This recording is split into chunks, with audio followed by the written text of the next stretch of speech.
Hey guys, what's going on? It's Ash here coming at you today in Clash Royale with part 1 of what will be a new series on my channel, giving specific strategy advice catered towards one area of the battle, of the match, of the game to help you guys have success. And today, what better logical starting point for this series but the starting hand. The starting hand, the starting play, not only by you but by your opponent, is often overlooked and really one of the most important plays of the entire match. Today, we're going to discuss do's and do nots with your starting hand, and also how to read what deck your opponent might be playing based on their first play of the match. So let's go ahead and get started here. Oh, and real quick disclaimer, guys, I am on the developer build right now, so no, not all these gems and gold are my own.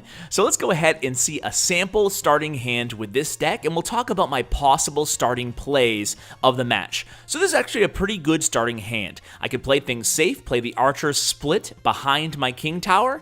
I could go ahead and play the Hog Rider at the bridge, or I could play the Furnace defensively to start out with. So let's talk about positioning and why it's really important. So I could split the archers by playing them either of these two locations behind my King Tower. That mitigates my risk because I'll have one archer in each lane. Then I can make my next play depending on how my opponent reacts. So the other play could be the Furnace. Now you want to play your Furnace in the middle of the map, 3 squares below the river. That's going to stop any oncoming Hog Rider. Or I could play my Hog Rider in a rather aggressive move right at the river near the bridge towards the side. That way, if my opponent misplays a defense, I can go ahead and avoid that. Now, it should go without saying that I wouldn't want to open this match with my Fireball unless my opponent played 3 Musketeers behind their tower and I could use it on 2 Musketeers and a tower, or that I could use it to kill an opponent's Electro Wizard along with damaging their tower. It's always super important to remain cognizant of how much value you're getting in terms of elixir with your spells.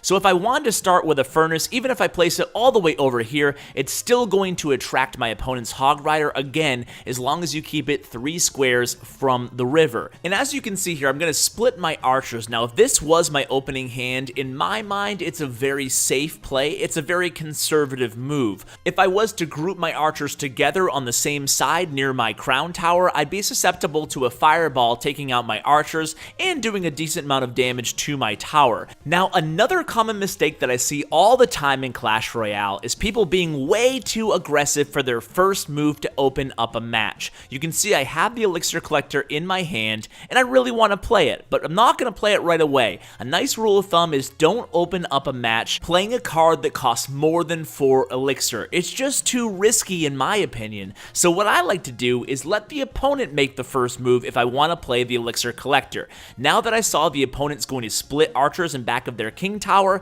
I know they can at most rush me with 7 Elixir because their archers cost 3 Elixir. So now I'll play my Inferno Tower, and I have enough to defend even though I did make that expensive 6 Elixir investment into that Elixir Collector. And really the same principle applies to tanks. It's not that I won't play a Giant or say a Lava Hound as my first play of the match, but I want to wait to see what my opponent does first so they don't punish me in the opposite lane as my tank and possibly take down one of my towers. And speaking of towers, the tower is one of your best defensive weapons in the entire game. Think of it as free elixir because it's playing defense for you without any investment from you. So with that being said, if I can start out a match playing defense first and then going into offense, I look at it as my tower providing a free elixir boost, and then I'll have more offense to punish my opponent on the counter push. Now check out what's going on the screen right now, guys. My opponent broke one of the golden rules. He played a very risky 8 elixir golem way in back of his King Tower, which is the correct placement for a tank, but it's the wrong timing. Again, it was way too risky of a play, and I did exactly what you're supposed to do when your opponent makes a risky first move. You punish them with a fast moving card in the opposite lane, such as the Elite Barbarian, Barbarians, Mini P.E.K.K.A, or Hog Rider. Just be careful not to overcommit on your push as well. You'll still need some elixir left behind to defend against the Golem.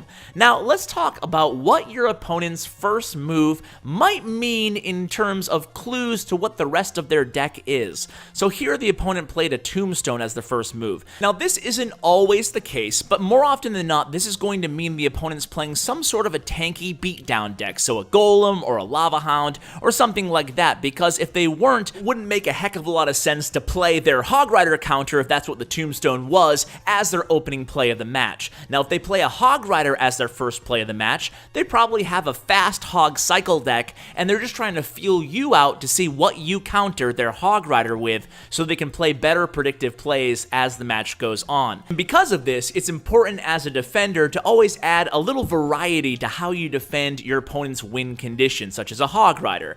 Now you can see a Princess here. If they start out a match with a Princess, in the current meta anyways, oftentimes it means they're playing a bait deck, so they're trying to bait out your arrows or your log, usually followed by a Goblin Barrel or something that's going to leave you stranded without your big counter. And guys, if you want a more comprehensive list of your opponent's first moves and what they could mean for the future of your match, go ahead and check out the link I'll include in the description below. It's a really great guide by MWolverine63 on how to guess your opponent's deck based on their first play. So guys, I hope you enjoyed this episode, and I hope you picked up a tip or two to bring into your next match. Wishing you a lot of success, and as always, take care, guys.